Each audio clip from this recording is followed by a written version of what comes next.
Produtores são organismos autotróficos. Isso significa que eles conseguem produzir os seus próprios nutrientes, a sua própria matéria orgânica, a partir de matéria inorgânica e de uma fonte de energia. Se essa fonte de energia for luminosa, então a gente chama esses produtores de fotossintetizantes. E aí a gente está falando de plantas, algas e cianobactérias. Se por acaso for uma reação química, então esses caras são quimiosintetizantes. E aí a gente está falando de bactérias e arqueobactérias. Vamos dar uma olhada aqui em alguns modelos que vão ajudar a gente a compreender esse processo. Olha só. A primeira coisa que a gente está vendo é a reação da fotossíntese, a equação. CO2 e água em presença de luz, ou seja, matéria inorgânica em presença de luz, formando matéria orgânica. C6H12O6 é a frutose, é a glicose. Temos um gás liberado, oxigênio e água metabólica produzida. Aqui a gente consegue ver o cloroplasto, a organela responsável pelo processo fotossintético nos organismos eucariontes. Ela contém a clorofila, que é o principal pigmento da fotossíntese.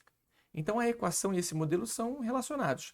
Repara, a energia luminosa sendo utilizada pelo cloroplasto, especificamente nos disquinhos ali chamados tilacoides, o gás carbônico servindo de fonte de carbono para a produção dos açúcares, a água como molécula doadora de elétrons e íons de hidrogênio e produzindo, no final das contas, oxigênio. A gente não viu aqui os elétrons e os íons de hidrogênio, mas é isso que acontece durante o processo. A gente vai ver isso em outros vídeos.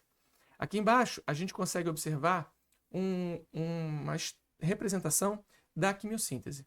Substâncias inorgânicas passando por uma oxidação, formando subprodutos. Isso libera energia que é utilizada para a gente, a partir de matéria inorgânica, produzir substâncias orgânicas. Exemplo, muitas bactérias do ciclo do nitrogênio realizam esse tipo de rota metabólica. E aí, aqui a gente está vendo a representação de uma cadeia alimentar. Se você observar bem, tem 5 níveis tróficos aí. O primeiro nível trófico é sempre o nível dos produtores, porque esses são os caras que conseguem inserir a energia e a matéria orgânica nas cadeias alimentares. Então, olha para essa definição. Outra, né? É uma segunda definição. Os produtores inserem matéria orgânica e energia nas cadeias alimentares. Isso é do ponto de vista ecológico. Isso é muito importante. Eles são a base da cadeia alimentar. Essa energia vai passando ao longo dos níveis tróficos sempre que um organismo ingere aquele do nível trófico inferior.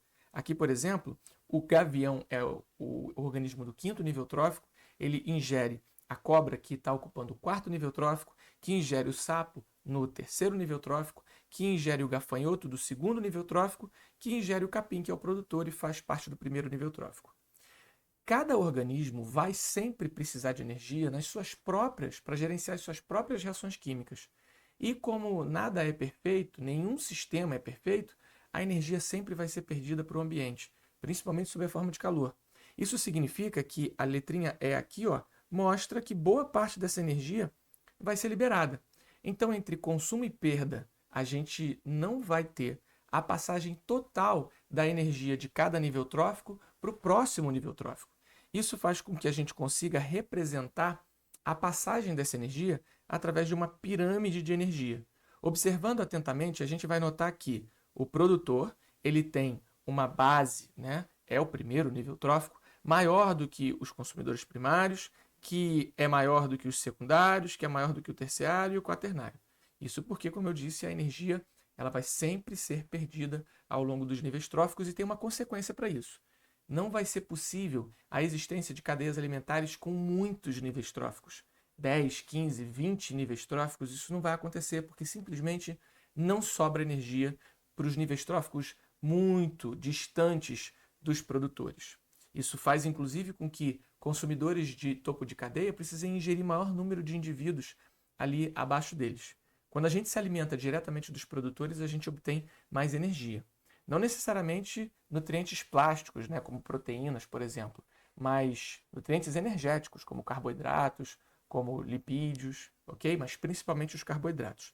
Coco, por exemplo, tem muito lipídio, e lipídio fornece também energia. Mas a batata, o aipim, eles têm grande quantidade de amido, por exemplo. Arroz, feijão também tem bastante amido.